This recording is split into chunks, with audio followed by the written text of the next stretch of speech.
વિગતવાર જોઈએ રાજકોટમાં અંડર કન્સ્ટ્રક્શન બ્રિજનો એક ભાગ નમી ગયો છે 150 ફૂટ રિંગ રોડ પર આ પુલ બની રહ્યો છે ને તેનો એક ભાગ બેસી ગયો જેસીબીની મદદથી બ્રિજના તૂટેલા ભાગને દૂર કરાયો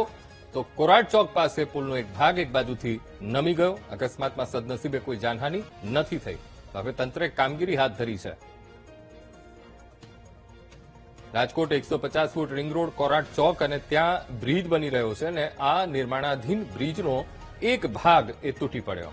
આજ મુદ્દે સંવાદદાતા ભાવેશ આપણી સાથે લાઈવ જોડાઈ ગયા છે ભાવેશ રાજકોટમાં એક નિર્માણાધીન બ્રિજ કોરાટ ચોક પર એ બ્રિજ બની રહ્યો છે હવે એ બ્રિજનો આખો એક ભાગ નમી ગયો છે 150 ફૂટ રિંગ રોડ પર એ પુલનો એક ભાગ નમી ગયો છે કેવી સ્થિતિ છે કેવી અત્યારે કામગીરી ત્યાં ચાલી રહી છે ભાવેશ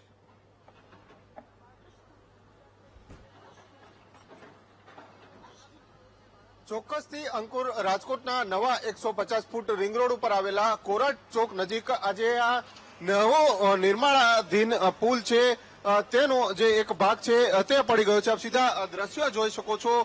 જે પ્રકારે કાટમાળ છે તે હાલ દૂર કરવાની કામગીરી છે તે કરવામાં આવી રહી છે પરંતુ આ નવો નિર્માણ પામી રહેલો બ્રિજ છે તે અચાનક તેનો ઉપરનો ભાગ છે તે તૂટી ગયો છે તેને લઈને અનેક સવાલો છે તે હાલ ઉભા થઈ રહ્યા છે આપ સીધા દ્રશ્યો જોઈ શકો છો જે આ કાટમાળના દ્રશ્યો છે અને આજે આ બ્રિજ છે અહીંયા આ સ્લેબ છે તે ભરવામાં આવ્યો હતો આ છે પિલર દેખાઈ રહ્યું છે આ પિલર ઉપર સ્લેબ ભરવામાં આવ્યો હતો અને આખો સ્લેબ કરવામાં આવ્યો હતો પરંતુ અચાનક તેનો એક આ ભાગ છે તે ગત રાતે મોડી રાત્રે ખાબકી ગયો હતો અને કોઈ મોટી જાનહાનિ તો થઈ નથી પરંતુ કયા પ્રકારે કામગીરી કરી છે તેને લઈને ચોક્કસથી સવાલો છે તે ઉભા થઈ રહ્યા છે કે કન્સ્ટ્રક્શન નામની કંપનીને આખું કામ સોંપવામાં આવ્યું છે અને નવા 150 ફૂટ રિંગ રોડ પર કોરાટ ચોક નજીક આ જે બ્રિજ બનાવવાની કામગીરી છે તે કરવામાં આવી રહી છે આપ સીધા દ્રશ્યો જોઈ શકો છો જે કાટમાળ છે તે હાલ હટાવવાની કામગીરી છે તે જેસીબીના મશીન દ્વારા કરવામાં આવી રહી છે પરંતુ જે પ્રમાણેના જે દ્રશ્યો સામે આવી રહ્યા છે તે ચોંકાવનારા છે કારણ કે જો આ બ્રિજ નિર્માણ થઈ ગયો હોત ને ત્યારબાદ કોઈ મોટી દુર્ઘટના સર્જાઈ હોત તો જવાબદાર કોણ તેવા પણ સવાલો છે તે હાલ તો ઉભા થઈ રહ્યા છે આપ સીધા દ્રશ્યો જોઈ શકો છો હાલ જે પ્રમાણે જેસીબીથી દૂર કરવામાં આવી રહ્યું છે અંદરના જે દ્રશ્યો હું બતાડવાનો પ્રયત્ન કરીશ કારણ કે જે 150 ફૂટ રિંગ રોડ ઉપર જે આ બ્રિજ આવેલો છે આ જે જૂનો બ્રિજ છે એક તરફ આ જૂનો બ્રિજ છે તે યથાવત છે અને બાજુમાં આ નવા બ્રિજનું નિર્માણ છે તે કરવામાં આવી રહ્યું છે આપ સીધા દ્રશ્યો જોઈ શકો છો આજે 150 ફૂટ રિંગ રોડ ઉપર આ જે જૂનો બ્રિજ છે આ જૂના બ્રિજ છે અહીંથી વાહનો હાલ પસાર થઈ રહ્યા છે અને આ નીચેના બ્રિજના દ્રશ્યો છે જે કાટમાળ છે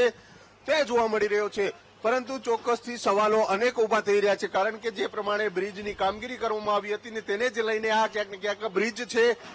તેનો એક ભાગ છે તે તૂટી ગયો છે આપ જોઈ શકો છો ઉપર રોડ ઉપરથી આ વાહનો છે તે પસાર થઈ રહ્યા છે કારણ કે આ નવો 150 ફૂટ રિંગ રોડ ઉપર કોરાટ ચોક છે તે રાજકોટ બાયપાસ હાઈવે છે આ હાઈવે ઉપર આજે કહી શકાય છે કે પુલ નિર્માણની કામગીરી છે તે કરવામાં આવી રહી હતી ને અચાનક મોડી રાત્રે આખો ભાગ છે તે ધસી ગયો તો આપ સીધા દ્રશ્યો જોઈ શકો છો કાટમાળ છે તે જોવા મળી રહ્યો છે એટલે કે આમાં કયા પ્રકારનું મટીરિયલ વાપરવામાં આવ્યું છે કયા પ્રકારનું જે અલગ અલગ વસ્તુઓ છે સામગ્રી વાપરવામાં આવી છે તેને લઈને પણ અનેક સવાલો છે તે હાલ તો ઉભા થઈ રહ્યા છે જે પ્રમાણે હાલ કાર્યવાહી છે તે કરવામાં આવી રહી છે જે જેસીબી દ્વારા આ જે કાટમાળ છે તે દૂર કરવામાં આવી રહ્યો છે પરંતુ અનેક સવાલો છે તે હાલ તો ઉભા થઈ રહ્યા છે લોખંડ છે તો કયા પ્રકારનું લોખંડ છે તે વાપરવામાં આવ્યું છે સાથે સાથે જે સિમેન્ટ અને પથ્થરની માત્રા કેટલી રાખવામાં આવી છે આવા અનેક સવાલો છે ત્યાં ઉભા થઈ રહ્યા છે આપ સીધા દ્રશ્યો જોઈ શકો છો આ તરફના જે દ્રશ્યો છે આ બ્રિજ છે આ બ્રિજનો બીજો તરફનો છે અહીંયા જે આખો આ કાટમાળ અહીંયા રાખવામાં આવ્યો હતો અને આ જે સ્લેબ ભરવામાં આવ્યો હતો તે તૂટી ગયો છે અને સંપૂર્ણ જે આ એક તરફનો નીચે ભાગ છે તે પડી ગયો છે લોખંડના સળિયા જોવા મળી રહ્યા છે સ્પષ્ટ રીતે જે પ્રમાણે બાંધકામ કર્યું છે તે જોવા મળી રહ્યું છે હવે આને લઈને અનેક સવાલો છે હાલ તો ઉભા થઈ રહ્યા છે જેસીબી દ્વારા હાલ આ કાટમાળ છે તેને દૂર કરવાની કામગીરી છે તે કરવામાં આવી રહી છે પરંતુ હવે આને લઈને તપાસ કરવામાં આવશે કે કેમ તે સૌથી મોટો સવાલ છે જોકે આ ઘટનામાં કોઈ મોટી જે કહી શકાય કે જાનહાનિ સર્જાઈ નથી કોઈ બીજી અનહોની છે તે ઘટી નથી પરંતુ આ જે બ્રિજનો એક ભાગ પડવાની ઘટના સામે આવી છે તેને લઈને અનેક સવાલો છે તે હાલ તો યથાવત જોવા મળી રહ્યા છે. ત્યારે હવે તંત્ર આ મામલે કયા પ્રકારની કાર્યવાહી કરશે તે પણ જોવાનું રહેશે. કારણ કે છેલ્લા ઘણા સમયથી રાજકોટના 150 ફૂટ રિંગ રોડ 2 ઉપર આખો રોડ નવું બનાવવાનું કામકાજ ચાલુ છે અને અહીંયા જે બ્રિજો આવેલા છે, ઓવરબ્રિજ, અંડરબ્રિજ છે તે પણ બનાવવામાં આવી રહ્યા છે. ને હવે આ કામ જે શરૂ હતું તે દરમિયાન બ્રિજનો એક ભાગ છે, જી. નિર્માણાધીન જે આ બ્રિજ છે તેનો એક ભાગ છે તે પડી ગયો છે અને તેને જ લઈને ક્યાંક ને ક્યાંક હવે જે આ તંત્ર દ્વારા કાટમાટ દૂર કરવાની કામગીરી છે તે કરવામાં આવી રહી છે. જી બિલકુલ ભાવેશ, સમગ્ર માહિતી સાથે જોડાવા બદલ આપનો આભાર.